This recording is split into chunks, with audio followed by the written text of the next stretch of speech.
Hello and welcome back to the Long Live Rock and Roll podcast with your hosts, Mr. Laz Michaelides on this screen and Mr. Felipe Amorim on the other screen. How you doing, man? All good, man. How are you Yeah, doing? I'm okay. Yeah, really hot. I hate the heat, and so do you, right? Yes, I feel like Tell it's me your really hot phrase. here. Tell me your quote. Well, when it's too hot for a South American, it is too hot. When a South American tells you it's too hot, Yeah, it's that's hot when you for know it's too everyone. hot. I Yeah. know, yeah. Um, you might be hearing some different music in our opening, or no music at all, actually, because we're in the midst of changing our intro music. Check this out. So the intro music we normally use for our for the show, as you guys have been used to for the past 54 episodes, whoever owned it, we got it copyright free, which means we get to use it on all our stuff and it's all great and everything. And suddenly, 2 years later, the person has decided to sell his music or her music. And so now the music that we've been using for 2 years, we can't Belongs use to it anymore. someone else. Exactly, belongs to someone else. But that's the world of corporate music, isn't it? Cash in and get some money where you can. We're fully endorsing of the artist getting paid for his or her work, but he did say it was free when I downloaded it. So I've got a little bee in my bonnet, which is why I had to have that tiny 30-second rant there. But anyway, that would explain it's not a new show, it's not a different show, it's not a different topic or anything, it's just some new music or no music. We should stop being lazy and record it ourselves, isn't it? Oh, we said we'd do that, didn't we? We said we'd record We our own need to jingle. come up with a riff. Oh, do you know what, man? I swear that's going to be easier because I'm having all these back and forths with these labels and like I say, hold on, here's my copyright certificate. Yeah, but that was 2 years ago. As of now, you've got to follow the process of who owns the music now. And I'm like, Yeah. fuck I can't deal with this. Yeah, Felipe, let's do it, man. Yeah, I think you're going to come around in a couple of weeks, aren't you? So let's record Exactly. then. Let's We'll just write record something. some stuff, record some kick-ass riff. Excellent. You know. Well, we really hope you enjoyed the last two episodes, which were the cover episodes, the originals versus the covers. I know we certainly enjoyed them a lot, and thank you very much for all you listeners and viewers who gave us some of the cover songs to do. Because as we said from the first episode, it was two of Felipe's and two of mine. Then we got you guys involved and started getting your ideas and your favorite covers in, and it's kind of taken off. Everyone's really enjoyed it, got some really positive feedback. So trust us in saying there will be many more to come. Before we get into the episode, just the normal terms and conditions. Please follow us on the social media platforms. You can see them all below. You got your Facebook, your Instagram, your YouTube. Hit subscribe, hit follow, hit like, and you're going to stay up to date with all of our content, new episode releases. We put out little sound bites from the episode, so if there's an album that you're not interested in and you hear a sound bite of us talking about it, and Felipe saying one of his incredible statements that leave me, you know, baffled and bemused every week, then that's the place that you're going to find it. And maybe you join in and you find out you end up liking the episode. You're not going to know unless you subscribe. So please hit all those subscribe buttons, like, follow, share, comment, all that stuff, so you can stay up to date. We are doing an album today. And we are doing an album chosen by Mr. Felipe. So I will give you the album details as normal, and then I'm going to ask Felipe why he chose the album. So the name of the album is "We're an American Band" by the band Grand Funk Railroad, released July 15th, 1973, and recorded in 3 days, 12th to the 15th of June, 1973, in Florida. The genre is associated as hard rock. It's 40 minutes in length, released by the Capitol label and produced by Todd Rundgren with the singles We're an American Band and Walk Like a Man. So, Felipe, tell us, bro, why did you choose this album? I chose it because I love the band. I love drum funk. They were one of my favorite bands when it was oh my god, it was long ago when I was about 25, 26. Right. And I was playing gigs and I'm playing jazz and rock gigs, but very rarely having a chance to play something like that. But back in the day we had VHS tapes of our favorite bands. And a friend of mine came with Grand Funk, and he was a bass player. He was like, man, you got to listen to this. This is just brilliant. I just discovered this band and they're amazing. So the first thing I've seen of them was like a concert. They were sharing the bill with Freddie King. Oh, So yeah, so and it's super cool. Like they just smashing, and Freddie King is also playing a great gig. So same stage, two different gigs, of course, but and they were like so tight as a band, and the song structures were so complex, and it, rhythm changes and tempo changes. And I love that when you listen to a song, you get into the groove, and then out of the blue, the song sounds completely different. And they had that vibe. And also, because I'm a drummer, I simply loved the drumming and the fact that the drummer is a great singer. And so we covered the Eagles, a few episodes ago, and there's We also another did the band. band. Yeah, Yes, yeah, right. yeah. So all bands that you have drummers who can sing and can sing really well.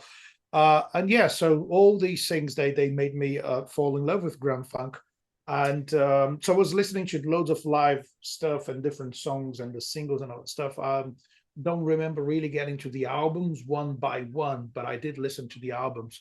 And when I had to think about an album, it's really hard to choose because they are like Thin Lizzy in that sense. Every album's got something that is worth listening to. It does it's it. really, Is that true? Because let me just pause you for a second and say that from my research, it seems like this is the album that everyone swears by for Grand Funk. And I haven't seen anyone say the others are rubbish, but it seems like it's all led up to this one. But the others, are they worth checking out as well? They're worth checking out, man, because when you see the live set, there's lots of songs that are not part of this album. And it's just like it has the most iconic song an American band could possibly write. Maybe that's, it's one of those. I'm a big fan of albums that start with the perfect song, because that's what's going to convince me to keep listening all the way to the end. Absolutely. Yeah. Right. Yeah. So, and We Are an American Band is just a perfect rock song to open an album. I love it. That was the main reason. Yeah. And the cowbell, of course. The cowbell, yeah. I have to say, I just want to say straight off, I thoroughly enjoyed the album. Like, really enjoyed it. And I don't tend to enjoy these kind of albums, and I'll tell you why. It's because how do I say this without insulting every classic rock band out there? There's a lot of bands that have a generic rock sound. I think, we've done Dire Straits. I'm trying to say this without trying to insult any bands, but bands like, I don't know, AC/DC, T-Rex, some Dire Straits. Do you know what I mean? They kind of have this token classic rock sound where if you didn't know these rock bands, you could put them all in one playlist and someone would say, are these the same bands? Are these different bands? Do you know what I mean? Vocals aside, because obviously Bon Scott sounds different from this singer. But do you know what I mean? The general vibe and the general attitude is the same. And I call that classic rock, those kind of that classic rock sound starts with a bluesy guitar riff where the drums and the bass are kind of playing simple stuff behind, and you've got a singer who can sing nicely, not screaming, not growling, not operatic, just good rock singing. Yeah. And it felt to me like this album was like a step above the rest. I really felt that way. I felt that the songs had such a cohesion and everything going on in between them was interesting. Yeah. It wasn't like anything was repetitive and I was like, oh, sixth song now and it sounds the same structure, same this and that. I was just fascinated by it, man. I remember listening and going, Jesus, how have I not heard of this band before? Well, that's actually, I have heard of them, but I've only heard of them because Frank Zappa was a fan of them, apparently. Well, and that says a lot about them, right? Well, it does, doesn't it? Especially because Frank Zappa, when Frank Zappa was asked about his influences, he talked about Edgar Varese, who's an avant-garde classical composer, and then he'd talk about some blues and prog guitarists. He'd very rarely mention a sort of standard classic rock band. He said little things about the Beatles here. He jammed with Pink Floyd, but for him to come out and say this is a good band, that takes some, to convince Zappa. That's a big. Well, but you can tell why, isn't it? Because they have some elements of blues and hard rock, and even a bit of jazz, I would say at some points, but they are funky. The funk in the name is not for the sake of it. They way more groovy than the most rock bands, I would say. I agree. Yeah, I agree. And groovy and heavy, that's a combination that is not easy to put up. So Absolutely. Yeah, no, you're right. Because it's weird because obviously you guys know my background in heavy metal. So when I hear tiny little fragments or elements of metal, I kind of my mind just goes straight to it. And you've got little bits in there like dissonant guitar playing. And now rock like this is very, very consonant. Naturally, you're hearing nice chords, chords that work one after the other. If a guitarist plays a note, it's gonna. If a guitarist plays two notes, it's gonna sound nice next to each other. Dissonance is the opposite of that. Dissonance is where you play two notes one after the other, and you go, "Oh, no, no, thank you," or you play a chord that has, or you That's play a the chord. best definition of dissonance I've ever Well, heard in my life. dissonance, playing When two you notes play two together. notes and you say no, I go, thank well, you. no, thank you. Yeah. Playing a chord, jazz, there's lots of dissonance in jazz because you might play a normal chord, but then a jazzer might add a special note at the end that makes you go the same things. Go, oh, no, I don't like that. Now, that's not common in rock like T Rex, like AC/DC, because I don't want to use the word pop rock, but it is accessible rock. So you want your audience to enjoy it. It's not jazz, it's not heavy metal, And I but think there's an element of predictability in that kind of classic rock formula. exactly. You want it to be predictable. You want the groove to stay the same to the end. You want the riff to repeat Yeah. itself a million times. It's Which is part of what it why, is. yeah. And then we have bands. I just want to compare them to Deep Purple because that's a band Bro, that has I can't believe you aha. said that. I can't believe you said that. It's in my monologue and my notes. Yeah, Deep All Purple. right. So because for a few reasons, I would say, like first, they can funk, and Deep Purple was good at Ian Pace was really good at grooving, like Yeah, beyond the realms of rock and roll, yeah. and they have some elements of maybe classical music, and the fast guitar phrases and all that stuff, Chords as well. and keyboards, Hammond organ and all that stuff that Deep Purple came up with. I mean, I think those bands were performing around the same time. They might even have influenced each other. I don't know. One note I made is that Machine Head came out 1 year before this. Oh wow, that's it Yeah, then. So great, maybe isn't it? they were listening to it, and and you might agree with me that one big thing in the album is the fact that they made the keyboard player a member of the band. So they had what's his name, Craig Frost, Yeah. playing organ and I Well, think Hammond as well, he electric piano wasn't and all the stuff. he wasn't part of the band before this album. No, So they were a yeah, trio. They were a trio, and Craig Frost joined on keys. But he was on the previous album, but he was only yeah, credited as an additional musician. So yeah. they So actually invited him to join the when band. it turns someone into a effectively like a member of the band, so obviously that guy has some creative input, and Yeah. obviously you can highlight the keyboards in more sections of songs because it's not like your fans are not expecting it because you have a keyboard player in the band, so you can have more keyboard solos and keyboard intros, and that really really adds to the sound of grand funk. It's not only the distorted guitars, it kind of when and they seem to kind of emphasize either guitar or keyboards. It's kind of they leave room to each other, so you never get bored. Well, And I think that yeah. that might be one of the things I like the most about the album. You never get bored. You Well, can listen to the album start to finish. I agree with Yeah, you, and I was trying to figure out because there's different songwriters, as in there's two. Let's just tell you about the band quickly. So, yeah, yeah. on vocals, guitar, you've got Mark Farner. On organ, clavinet, electric piano, and Moog, which are basically all keyboards and organs, is Craig Frost. You've got Mel Shaka on bass. I'm not sure you pronounce that. Shaka on bass. Don Brewer on drums, percussion, and vocals. And the songs were written by Don Brewer and Mark Farner, and they Yeah. take turns doing the lead vocals. And I was trying to see, okay, on the songs that Farner does vocals, are they more like this? And on songs where Brewer does vocals, are they more different? And there's not really there's not a correlation. The first few songs, you kind of see Farner has the more rocky ones and Brewer has the more soulful ones, or vice versa. Did I get that right? No, Brewer has the more rocky ones and Farner the more Yeah. soul ones. But then as the album goes on, it doesn't really stick that way. And I just thought that's No. great because that is great. That is a band understanding their overall sound.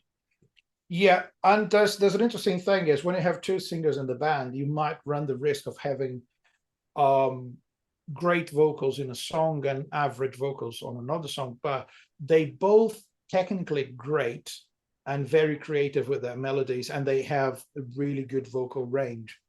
So when you're listening, they can hold a high note for a while with expression. So it's not like one is trying to catch up with the other. They're both really good. So you can't really say there's one lead singer in the band, really, or one better singer in the band, in my opinion. That's got to be the criteria for success in a band with two vocalists, because if you have one better than the other, then the fans are they're not gonna turn, but they're gonna be like, well, come on, like he or she is so much better. Why don't you just let him sing all the songs? Leave that guy. But to have two, there's a number of bands that do it. As you said, The Band do it. Grand Funk Railroad do it. A heavy metal band called System of a Down, they've got two vocalists.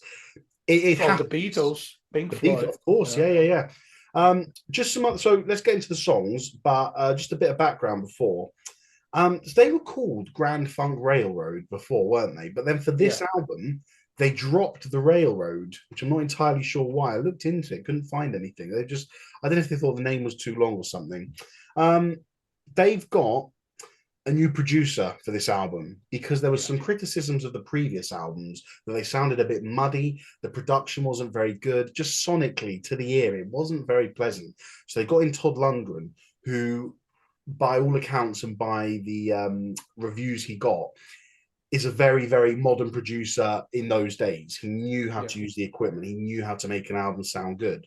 And that paid off, didn't it? Because the album sounds really clean, really lush, and very sonically pleasing. Sounds like it could have been recorded in the 90s. Exactly. I mean, you can find, the remastered versions of it on Spotify and all that stuff. But everyone, who is involved with music knows that if you don't get a good sound when you're recording, there's only so much you can do with post-production, like remixing, remastering an album. Yes, you can make it sound better, but if it wasn't recorded properly, you just can't make too much out of it. So, and yes, it was really well recorded. It sounds like a live band, and they sound really tight. Every single note in the right place. They swing when they want to swing. They groove when they want to groove. They get heavy when they want to get heavy, and everything can be heard in detail because the production is great. So that I think the reasons why this album is so good and made them even bigger is like there's a certain point in a band's career when you are well known and you have a good following and you're touring the world and all that stuff, but that's your 7th album. It's like you kind of need to prove that you can still be creative. And arguably that's their best album. And imagine, at that point in your career, after proving time and time again that you can do good music, and then you come up with your best work.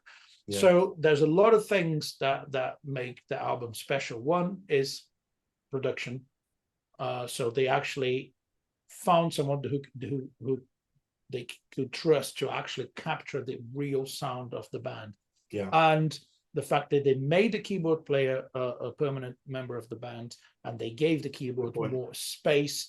And the producer insisted that the drummer, Don Brewer, had to have the same amount of songs as lead singer as Mark Farner. So he wanted, I think it's 4 songs each, if I'm not wrong. I double checked. I think do you want to lead the song conversation? Just take us through. You go whichever order you want. Oh yes. Well, man, take us through. We're gonna start. Right. I'm gonna start by quoting a couple of lines from We Are an American Band, because it starts with this amazing drum intro. It has to be featuring any top 5 drum intros. In rock music. I need to pause you because I forgot I had a segment for you. Ready? Right. How rock and roll is that? And this is the question: how rock and roll is it that 3 seconds into a hard rock album, Grand Funk Railroad put in one of the best intro drum fills I've ever heard? Right. I'm going to expand your how rock and roll is that, okay? How rock and roll is that? Drum intro with cowbell is an up-tempo song with lyrics about having fun with groupies, drinking, and playing poker with Freddie King. You've won up to me. It's like in poker when you put down a bet and they go, Yeah. okay, I see your bet and I raise you. You've raised. So Yes. I've said the drum fill and you've raised me the poker with Freddie King, the life on the road, and the cowbell. Well, I mean, if you decide to put a cowbell in a song, yeah, it can only go two ways. It can be a drum, disaster drum or fills. epic. Yeah, drum fills on their own, starting off an album. I wouldn't say they're that uncommon. This one's a very good drum fill though, so I'm Yeah. kind of sitting at 70. But then poker with Freddie King and talking about the touring life, 75. Adding the cowbell, 85. There we go. Is That's okay. I'll go with that 85. that So fair? yeah, so the 85? lyrics, the lyrics I talked about was like up all night with Freddie King. I got to tell you poker. I got to tell you poker is his thing. Booze and ladies keep me right as long as we can make it to the show tonight. So basically, yeah. So poker with Freddie King, booze and the ladies, and but I love that he finished this line with "as long as we can make it to the show tonight." There's an element of professionalism right there. Yes, yeah, Like, yeah. getting drunk, we're having fun, but we need to get to the We next need to town play the and gig. play the Yeah, gig, and we're gonna make everyone party really hard. Because love it. that would be like they basically trying to define what it is to be an American rock band in 1973. Is that the year? Yeah. Yeah, so So it's an autobiographical account of Brewer's life on the road, isn't it? yeah. And the whole album, isn't it? It's about the touring life, the ups and downs, and we're going to get to some downs later on in the album of touring through America. Is that right? Yeah, yeah. It starts by saying like 40 days on the road, isn't it? They already on the road for over a month, and it's about that. It's about there's nothing. They don't leave anything to interpretation on the lyrics. Yeah, It's very literal. It's what it yeah, is. So exactly. basically, they're talking about having fun with the groupies, getting drunk, hitting the road, and and playing poker and everything that bands do on the road. But it sounds like an invitation for everyone to join them and party, because that's how the Yeah, chorus goes, isn't it? So it's basically, we come into your town. So like, see all this like madness, all the mayhem we do behind the scenes, we're bringing it to your town so you can party with us. And I think it's quite cool. I mean, for well, you got to put into context. That's the 70s, like yeah. and it's that's the vibe. That's the vibe you expected from a rock band in I just, 1970 do you know, I something. keep forgetting. I don't want to go on about it too much because we have mentioned it in a bunch of the last episodes. I've just finished a documentary on the Vietnam War, and when you think that that war lasted, and the bulk of it, the worst of it, lasted for 10 years, from 65 to 75, and you think of all the culture and everything that's happened in those 10 years in terms of music that's come out, films that were released.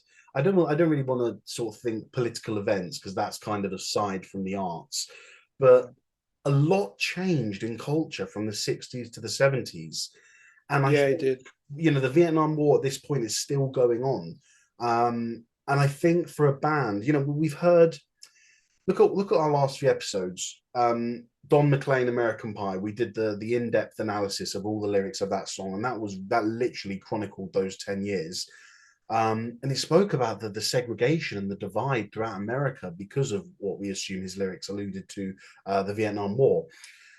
And I just thought to have a band come out and celebrate in this way was just really classy because it's such a feel good song. And I feel the whole album is such a feel good album. I'll sum up my thoughts in my monologue, but it made me happy listening to it. I can't put it any other way. It's a happy listening album, and it Yeah, man. starts with this song, which is a happy song.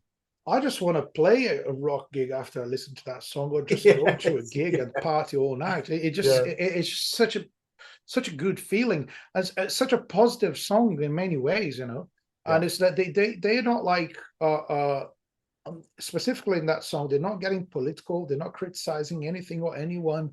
They're not trying to. It doesn't even sound arrogant, because that's when when I first heard the song, I was like, oh, it's a bit self-indulgent, isn't it? But no, not really.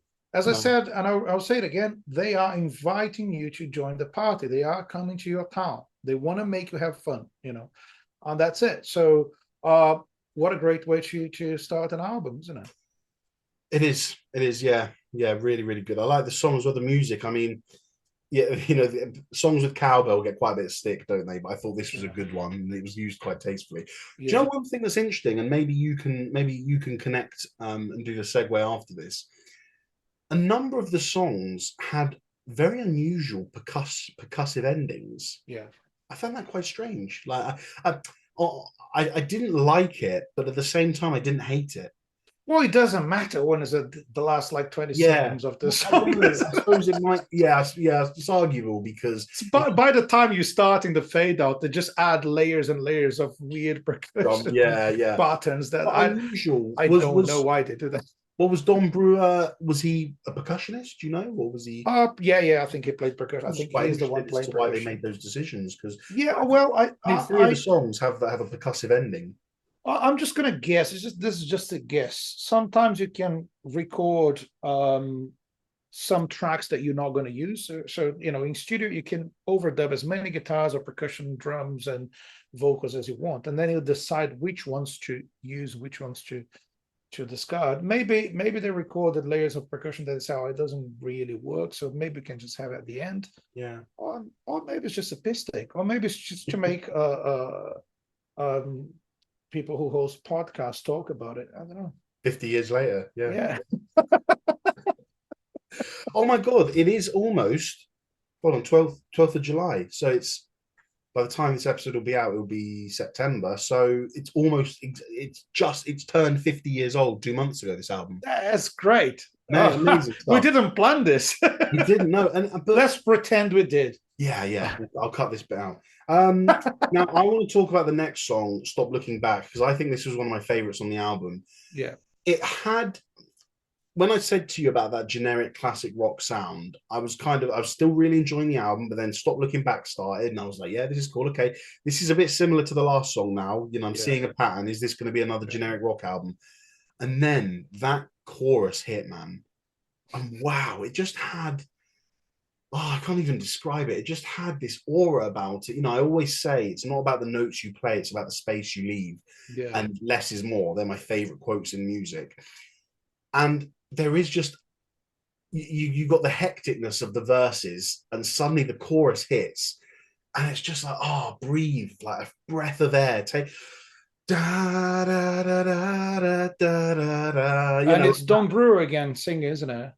It is, yes. Yeah. And it's interesting because the same singer, the first song you've got this like more aggressive kind of classic hard rock vibe.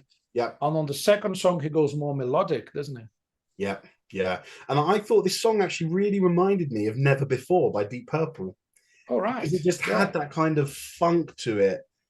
Just the hard rock funk, I like to call it, which is you're hearing hard rock instruments, but in a very funky manner. But yeah, well, any songs we mention, including the album, guys, will be on the playlist in the show notes below. So go and check that out if you want to listen along as we talk about it. But yeah, that chorus, it had almost like, I don't know, it just felt almost a bit progressive.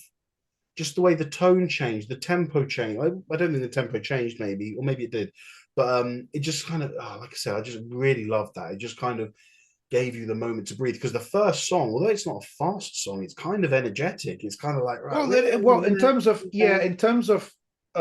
tempo, this song is slightly slower, so it feels a little, even feels heavier to me. That's not like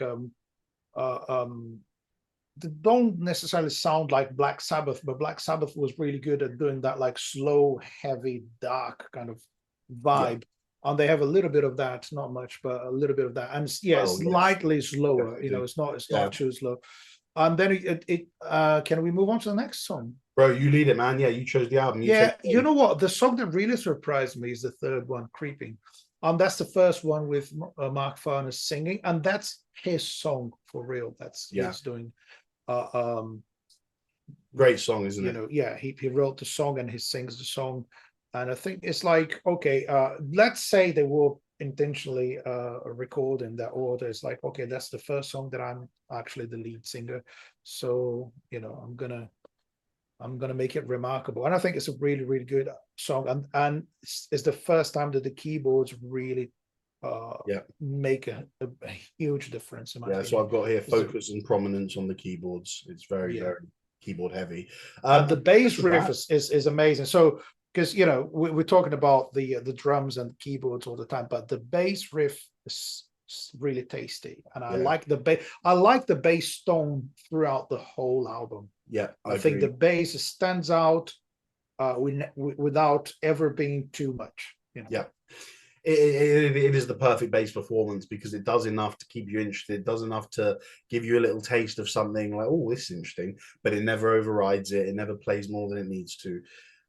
With Creepin', track 3, I found that the use of the keyboards and organs gave it a very soulful feel. And Yeah, it's very groovy as well, wasn't it? Really nice track.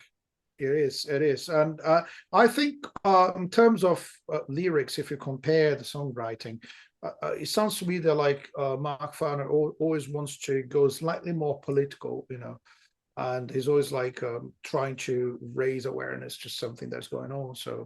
Uh, um, so basically, there's a line in the song: "Men getting rich off raping the land. I can't understand why we don't take them in hand." So Mhm. he is more into like pointing out that something he doesn't think is right and asking people to take action. And there's an element to rock and roll, and I think that's the balance in the album. It doesn't get political, like, because you have songs that balance it out. There's songs about like, let's just have fun, get drunk, Yeah. and there's songs about, look at what those guys are doing. This is not cool. We need But to stop it. it So doesn't break the themes of the album up, does it? The album is still about life on the road in America. I think the band, excuse me, I think the band, I think what I think what I'm trying to say, what's that phrase? How's that just gone out of my head? Um, what's the phrase? It's like you get what you see. What's on the can? Jesus, I've forgot. uh Have you got it as well? It's like what you see is what you what get, something like you that. want to see is what you get.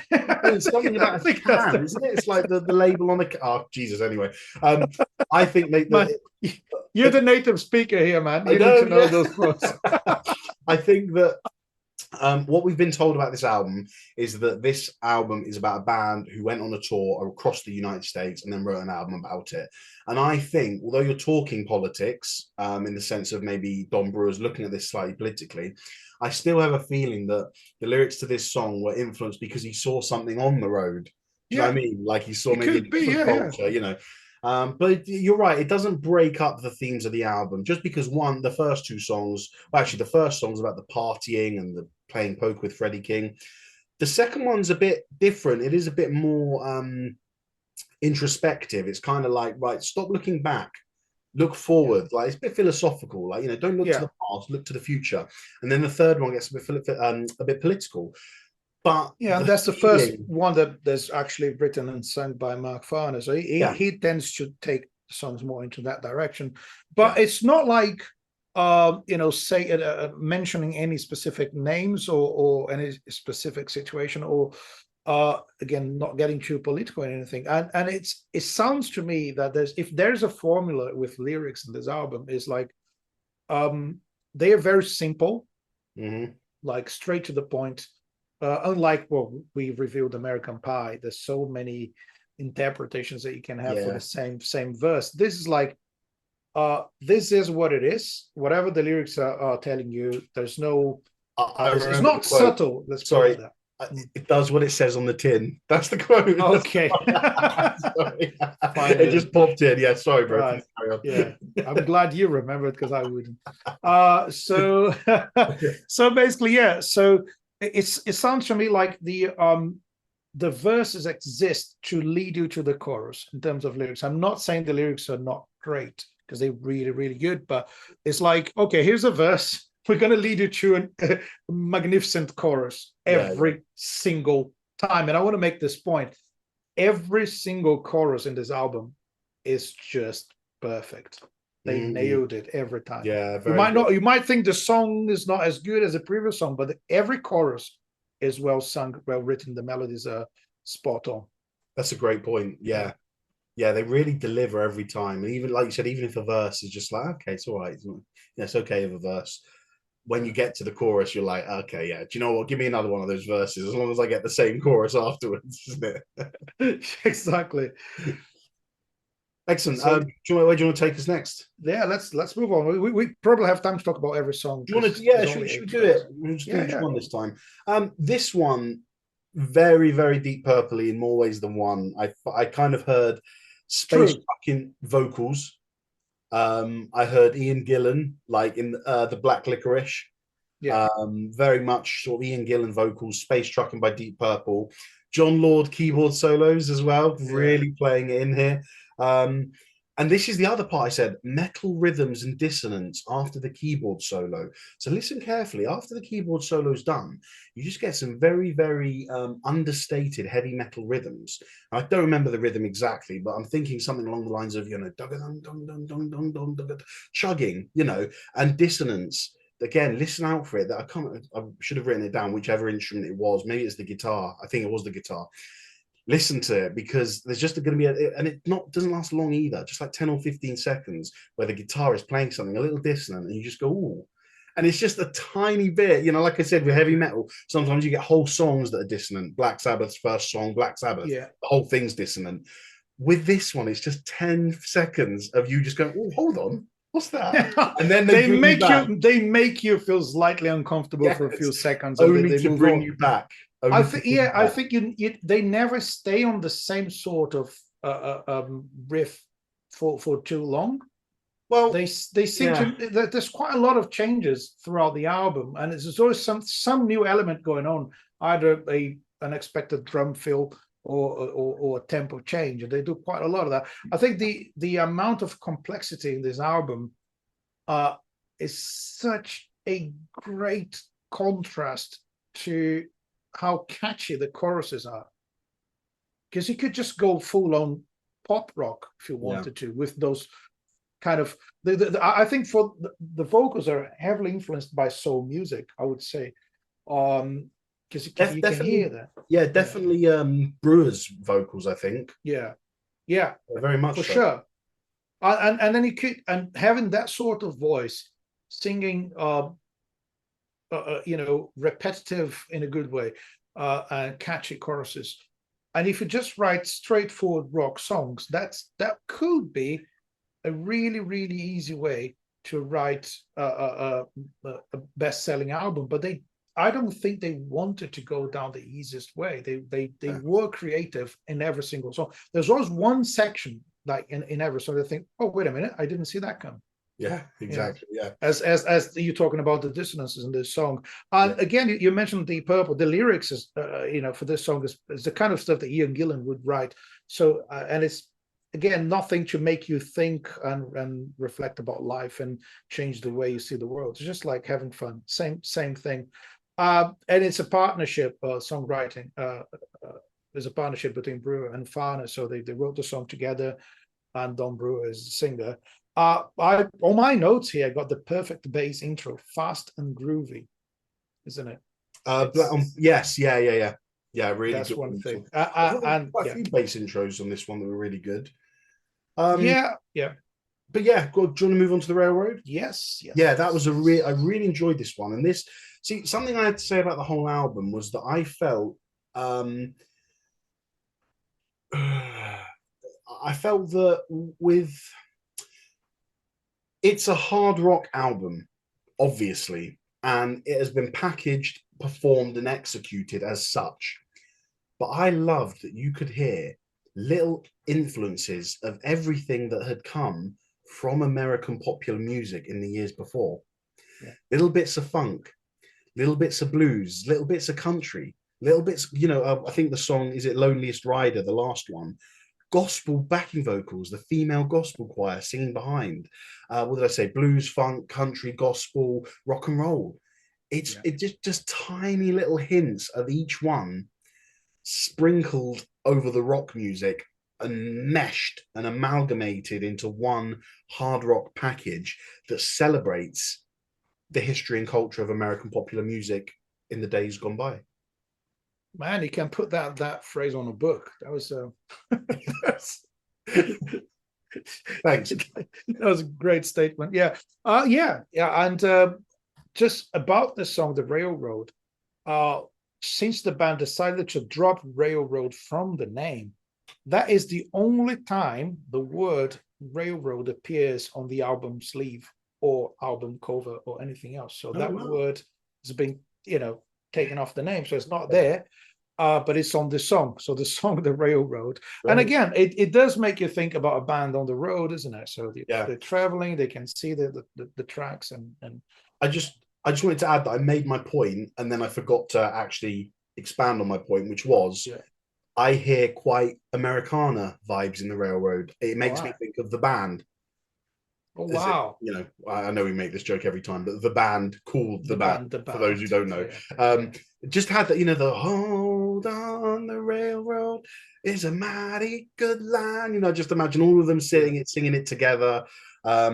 Just the harmonies with each other, singing about an American railroad, just like, I really got that vibe. I thought it was a really lovely song. And even things like this, in the second verse, you've got the percussive sound of the hammer hitting the rail track. Yeah. I thought that was really interesting because that's a sound effect. It's not a percussive element. They haven't chosen an instrument and said, okay, put some cowbell on or put some, I don't know, another percussion instrument, put some glockenspiel on or whatever.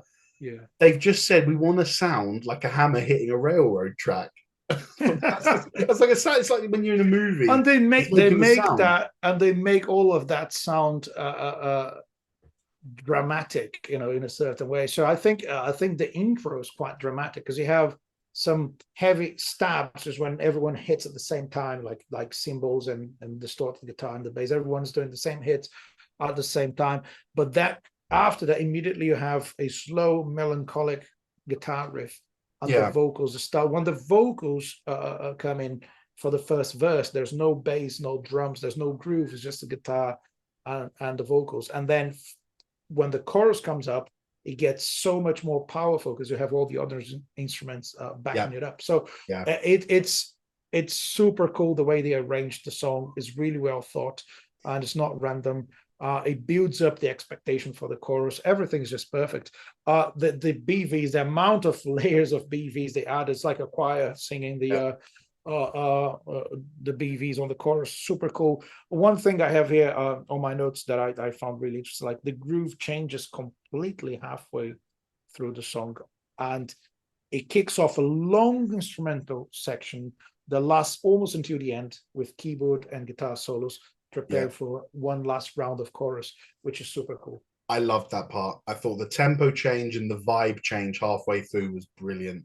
Just took you on such a journey. It felt like one of those songs, because the songs that had come before, even though they had different stylistic lineages, if you want, they were still kind of pop songs. Verse, chorus, bridge, solo, chorus, outro. Each one kind of followed that structure. And then with this, you just get taken on this journey where it's like, hold on, it just bang, pauses halfway through. And it's like, here, try some of this. So we just change it up completely. I thought that was really good. It is really good. Now, onto the two poppiest songs of the album. Would you agree? Yes, Ain't Got Nobody and Walk Like a Man. That's right. One Farner, one written by Farner and one bit written by Brewer. I still heard a little bit of country. Actually, if I'm not wrong, they both written by both of them, but Farner sings Ain't Got Nobody. My notes are who sang Brewer it, sings wrote Walk it. Like a Man. So Farner sings track 6, Brewer sings track 7. The thing I liked, we did say that they don't really hang on to a lot of riffs, but at the end of Ain't Got Nobody, there's that section where they just vamp on 2 chords for the last minute or so, isn't it? The last 2 minutes, I think, and they just go from one chord to another. And that's the side that I really enjoyed because, like you said, in the previous songs, you've got them going from riff to riff, section to section, changing things up, changing tempos, changing melodies. And then at the end of Ain't Got Nobody, they just sit on that and vamp it for like 2.5 minutes. Yeah. And I really enjoyed that because it's a pleasant change to what we were used to. Yeah, exactly. And it's a slow, funky groove as well at the beginning with some double tempo sections in the song. So that it feels like it gets faster, just like a double tempo vibe, and then it goes back to the slow funky groove. So that's the other thing that makes a song interesting. Again, And once you get comfortable with the groove or the riff, they take you to a completely different section, and they bring you back to the chorus. They do that all the time. It's super cool. something interesting is the lyrics of this song, because these like I said to you at the start, we go through the highs and the lows of touring. This one, Ain't Got Nobody, I really felt, you know, that it's very much about loneliness and longing for a personal connection, whether that's romantic or friendly, I'm not entirely sure, but we know from having been on tour, it's a tough life, man. Your loved ones aren't with you. You can be on the road for 2 or 3 weeks, sometimes longer, you know, a month or so. It's because if you're only with your bandmates, you're not with your loved ones, the people who you see every day, the people you know, you might go and see your dad once a week. It doesn't happen. And for a musician on the road, although people think it's just about having fun every night, there's so much work to do, and so much traveling, and so much sitting around with nothing to do really can get boring from time to time. And you might be on the road thinking about, oh, you know what, my wife is somewhere with her friends having fun, or my friends are having a pint in my favorite pub now and I'm not with them, or I want to see my family, you know. So you're just not on this, like we're talking under the point of view of people who toured like for a couple of weeks from time to time, and always going back home and staying home for a few weeks as well, going back. If you're on the road for 10 days, feels like a month, because things get too repetitive too quickly. And when you're mentioning bands that were as famous as Grand Funk was at the time, it means they're going to be on the road for months, and imagine how long that feels.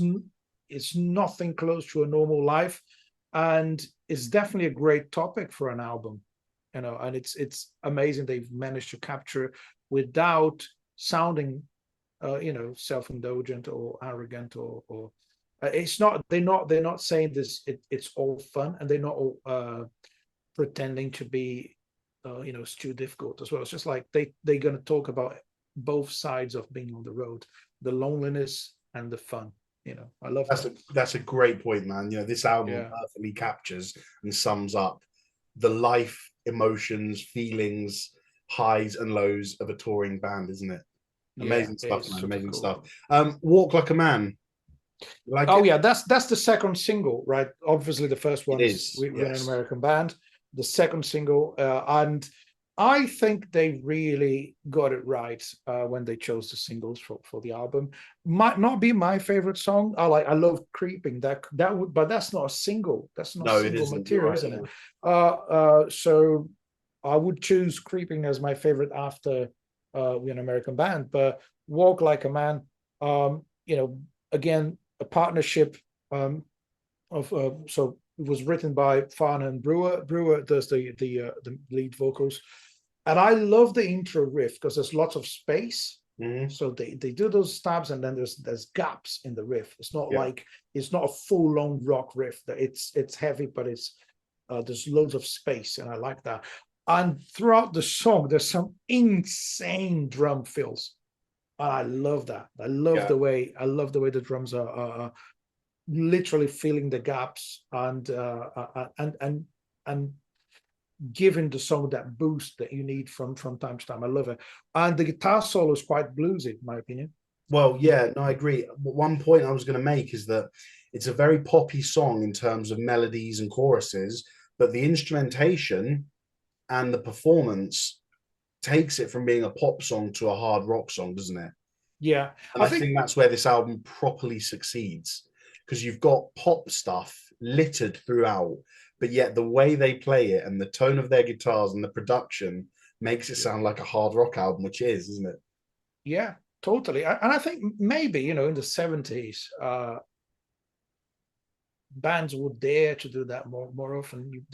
Obviously no one would mind a long instrumental section. It's not like nowadays you need to have a 2.5-minute song if you want to put on the radio.